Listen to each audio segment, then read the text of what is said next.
Salut, ici Jean-François de Sentier du Bonheur et aujourd'hui, je vais me livrer à un de mes exercices pas quotidiens mais habituels qui consiste à faire le point sur l'Otech Lab, le Low-Tech Lab, une organisation, une association plus ou moins qui parle de l'Otech et qui vise à la promouvoir. Pourquoi est-ce que je me suis mis à parler de la Low-Tech Lab? Simplement parce que je suis tombé en allant hier chercher quelqu'un à l'aéroport. Et oui, je connais quelqu'un qui prend l'avion, c'est horrible, et j'utilise même ma voiture diesel pour aller le rechercher. Eh bien, je suis tombé sur quelqu'un qui parlait de la low-tech dans une émission de France Inter le matin fort tôt. France Inter a l'habitude de ressortir des émissions à l'occasion de la grille d'été et je suis tombé sur une émission, sur un programme qui parlait de Monsieur Châtel-Perron. Alors je voudrais dire que je n'ai rien à voir avec Monsieur Châtel-Perron, je m'appelle Monsieur Perron de 0N pareil, mais je n'ai rien à voir. Je voulais à ce sujet me présenter pour ceux qui ne me connaissent pas, qui sont nouveaux sur la chaîne.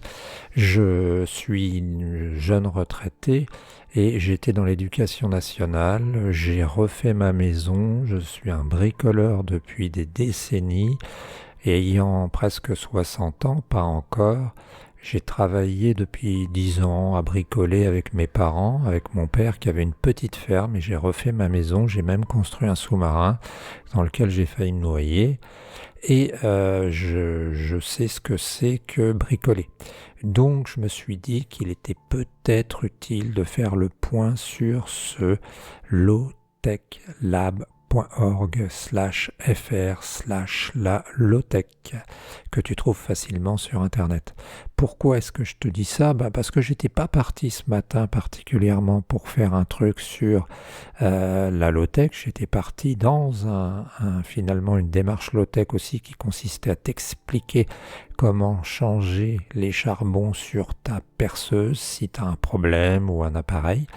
Et puis je suis allé voir, comme tous les matins je me documente, ce que c'était que ce low-tech lab et j'ai eu l'envie d'en parler. Alors, précisons d'abord ce que c'est que la low-tech. Alors la low-tech, c'est plus ou moins le contraire de la high-tech. La high-tech, ça permet d'obtenir des résultats souvent impressionnants dans le cadre d'une croissance de la science. Mais l'ennui de la high-tech, c'est que ça nécessite des industries, d'une haute technicité. La low-tech, c'est le contraire. La low-tech, ça permet d'obtenir des résultats.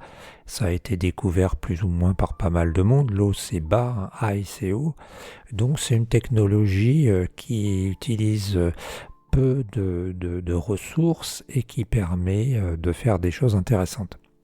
Sur le début, j'ai été assez enthousiaste quand j'ai entendu parler de Châtel-Perron parce que c'était une sorte d'aventurier des temps modernes qui se fixait des défis, à savoir être capable de survivre sur une barge de pêcheurs à Thaïlande ou dans le Mexique, dans le désert du Mexique.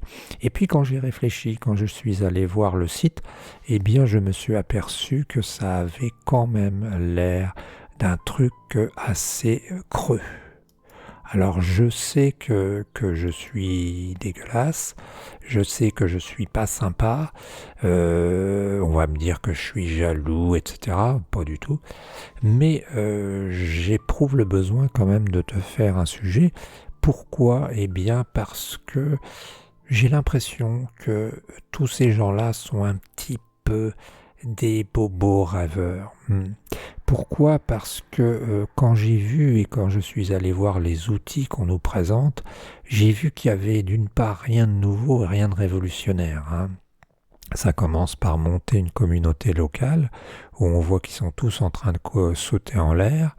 Après, il y a le Low Tech Lab de Grenoble, où on voit Benjamin, je crois, quelqu'un qui est bien actif dans le sujet, qui est assez sympa au demeurant, qui doit être un stit. Il a organisé son Low Tech Tour sur son territoire. Il y a des mecs qui sont montés dans une sorte de chariot à pédales.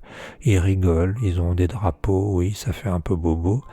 Il a organisé son Low Tech Camp, ouais. Et puis après, on te parle des initiatives. Alors, tu as un filtre à céramique pas vraiment incroyable. Water Biosand, la filter, un filtre, bon, d'accord. Chauffe-eau solaire, on connaît.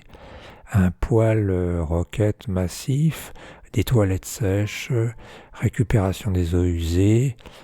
Un cuiseur solaire, un sécheur solaire, une marmite norvégienne, une éolienne de 200 watts, c'est pas très pertinent les éoliennes, à transformer un smartphone en smart ordi, oui, bon d'accord, on y avait pensé, une remorque génératrice solaire, structure, ouais, bon, c'est rien d'autre que transférer de l'énergie sur une batterie, de l'hydroponie, le bélier hydraulique, la spiruline,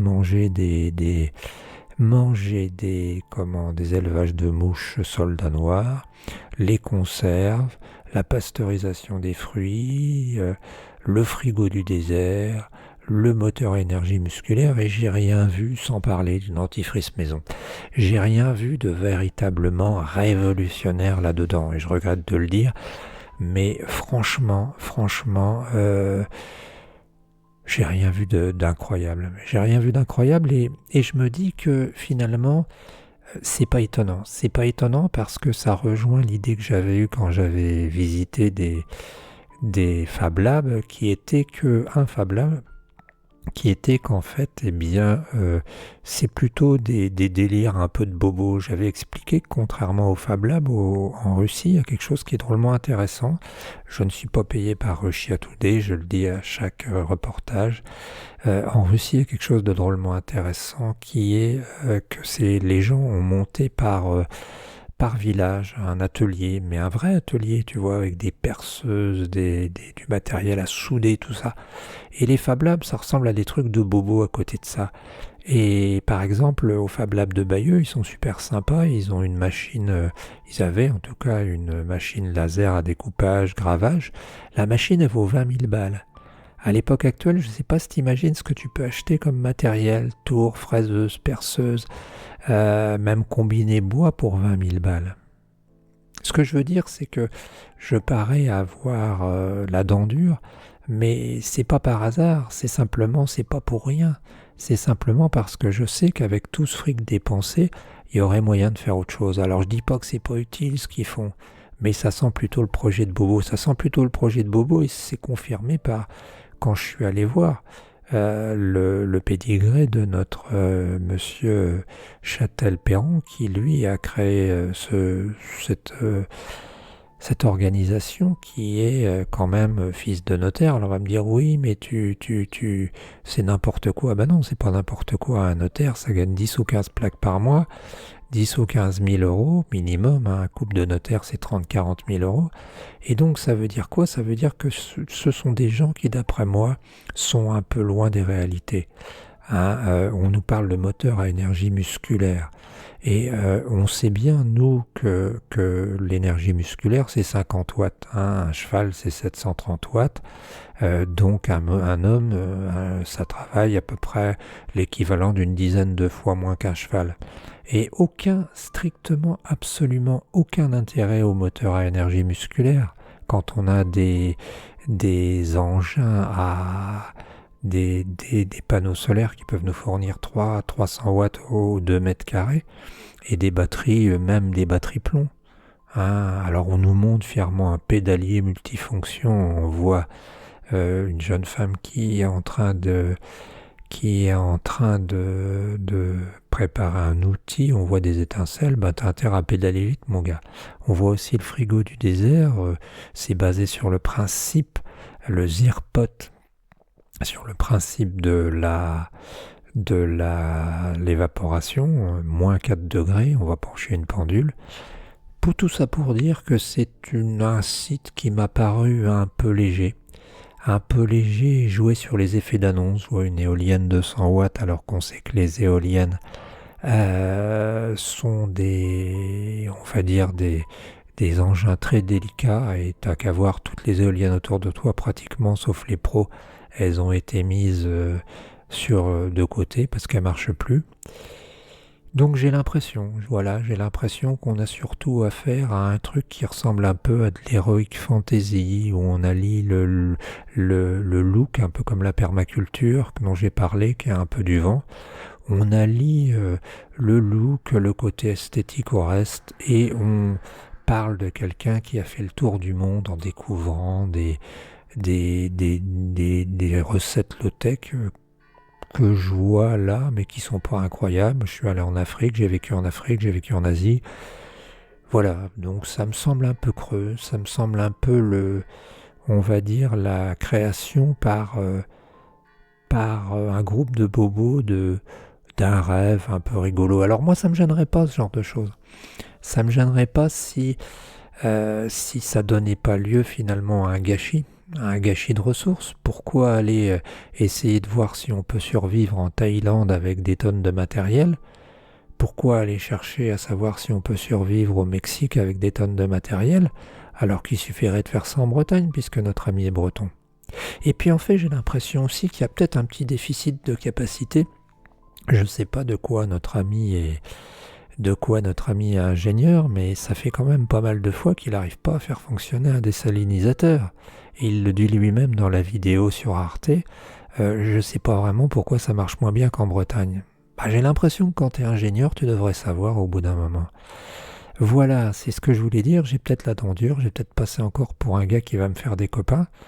Mais il y a des moments où il faut dire les choses et surtout si elles empêchent d'aller encore plus loin.